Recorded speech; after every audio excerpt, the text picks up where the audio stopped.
Welcome to the Hustle Wing podcast. Today I'd like to welcome Ari Fox, CEO of Gameacon. Ari, thank you so much for being with me today. Well, thanks for having me. Pleasure to be here. Yeah, it's awesome. I know we have a huge base of people, I'm sure, that are into the gaming world. And as we talk about AR and VR and all these things that are coming, which blow my mind, let's jump right in. What is Gameacon? What is Gameacon as a product? Gameacon started in 2015 as an event very similar to the Sundance Film Festival to highlight game developers and indie games to more or less get them recognition and play directly from consumers on our in-person live events. We also have esport tournaments, professional esport tournaments, and all types of VR, AR, and experiences like that, augmented reality experiences. We have an award show that gives for the best graphics, best sound, best storyline, best utilization of characters, best, all that kind of stuff. We also have a B2B day, which is usually a Friday before we open the floor space to the general public on Saturday, Sunday, which is more like a shortened version of the GDC, the Game Development Conference. It's sort of like a get to know some of the engines that help build games from evangelists from Unreal Engine 4 and Unity and those different types of platforms. And then Microsoft is also usually there to talk to some of the game developers. Also, we speak to some of the students on that day. We have students that come in from colleges or from high schools if they're trying to get into the game development world.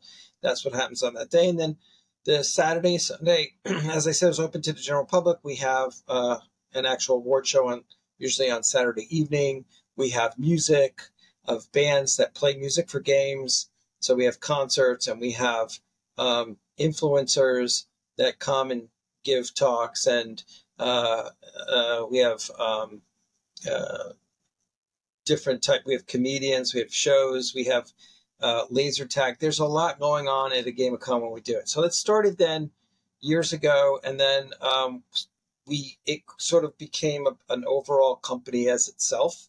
So inside that company, since we have a background of being in the gambling industry over 25 years, we've been merging these two worlds, the gambling industry and esports and video gaming, together. So we created a business-to-business conference 2 years later in 2017 called the Casino Esports Conference. And from there, we sort of do some consulting on the sides. We help skill-based gaming become more popularized and into the gambling space, so there can be peer-to-peer wagering going on. There could be retro games that are going to come back on the floor for the Gen Xers and millennials that are into like asteroids and stuff, so you can actually play these games for money. The free-to-play space, social gaming, all of that we now sort of consult for the gambling industry. And that this is sort of our passion, is that we have a real passion for new design, new creation of games and new ideas of games. And then how can we help those game developers move in directions to make them more profitable, make them more money? Can we take their game and make it a social game? Can we take their game and talk to the gambling industry to make it a gamified game? Or is it an educational game? Is it something that could be utilized for learning purposes in colleges and high schools or even middle schools?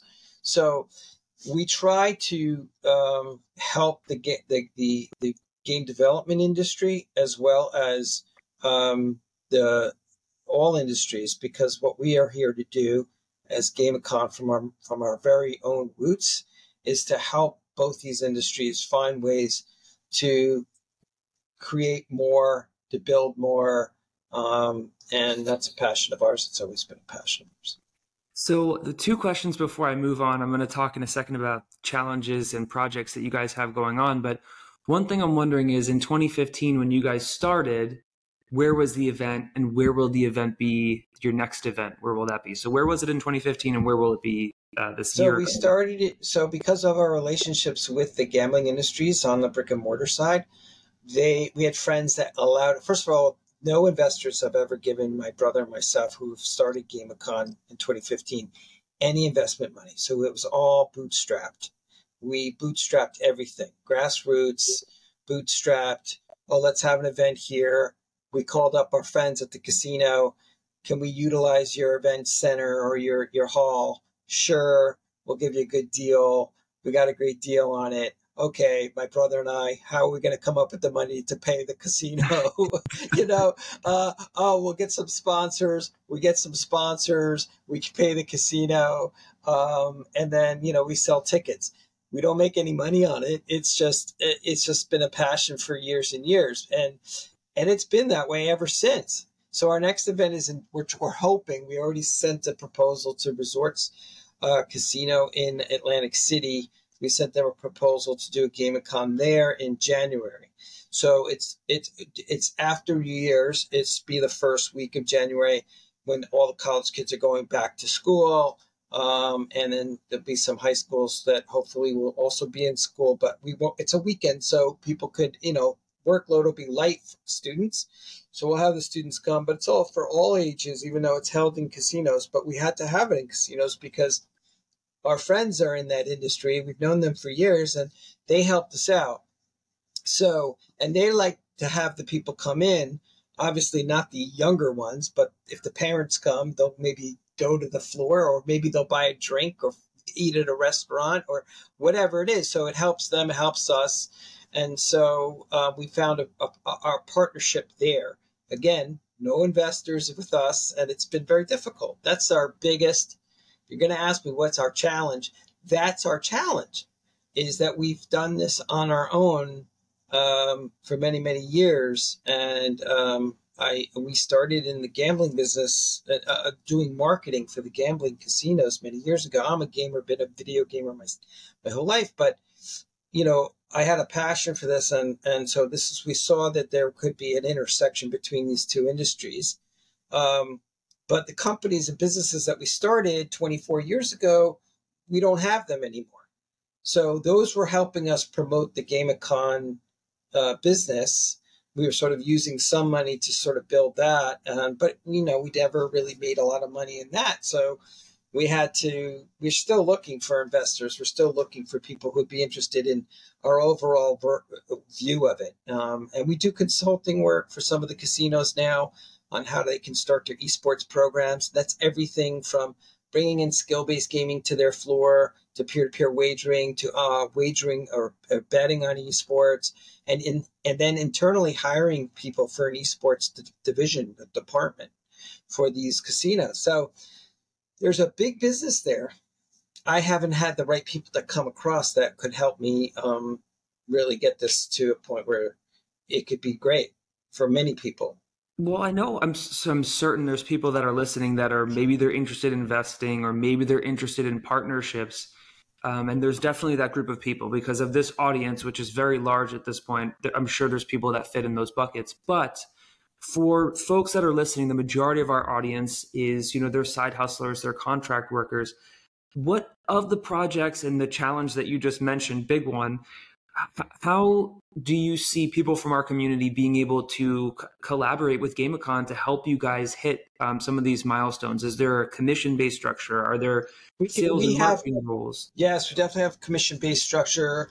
We actually created a sort of a political organization called the Gambling Esports Technology Association, which is called getaglobal.org. So they can go to getaglobal.org and contact us through our organization to help out with different types of things. We have a commissionable structure to help us get sponsors for both the CEC and for Gameacon. So there's ways to make money there.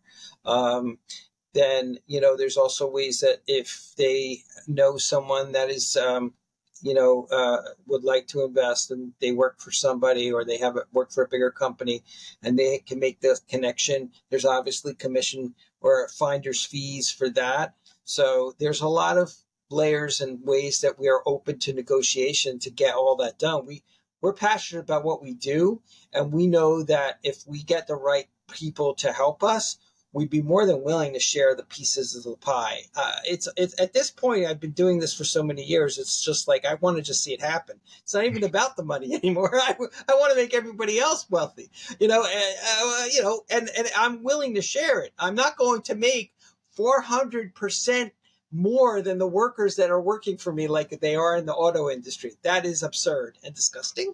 And so I don't agree with that philosophy. But everybody should share the wealth. That's how I feel.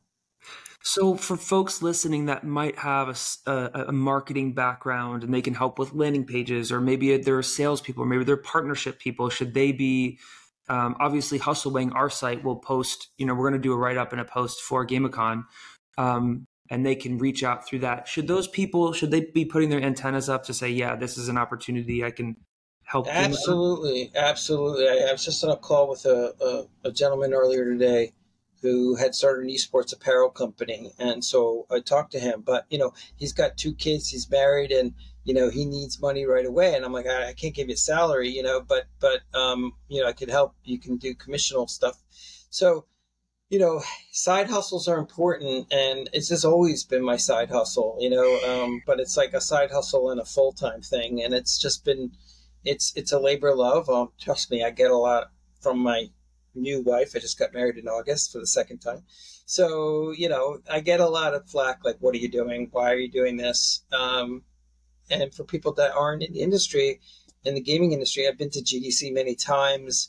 I love the industry of the game developers, the creativity behind it all. And so this is my passion. And I just could use a little help with it all. And again, willing to share whatever I could share, at this point, again, I want to create something that lasts for at least 20 years now, but we'll see. I love it. Legacy over cash. Cash can come and go. So I'm very much aligned with you there. Legacy over cash. Cash is a tool. We all know it's just a tool. It doesn't set yourself up as who you are, what you should be defined as. I don't go for any of that. That's nonsense. It's all about what mark can you make on the world? What can you leave here? 100%. And if I was a gamer, or if I was excellent in business development, I would love to work alongside someone that had those same beliefs. So anyone listening, if this floats your boat, or if you're thinking about going to Gameacon, definitely check it out.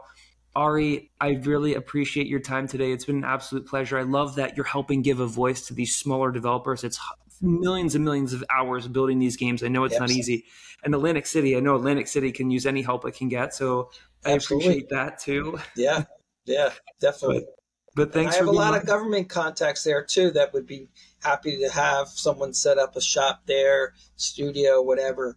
So there's a lot more to see to me than meets the eye.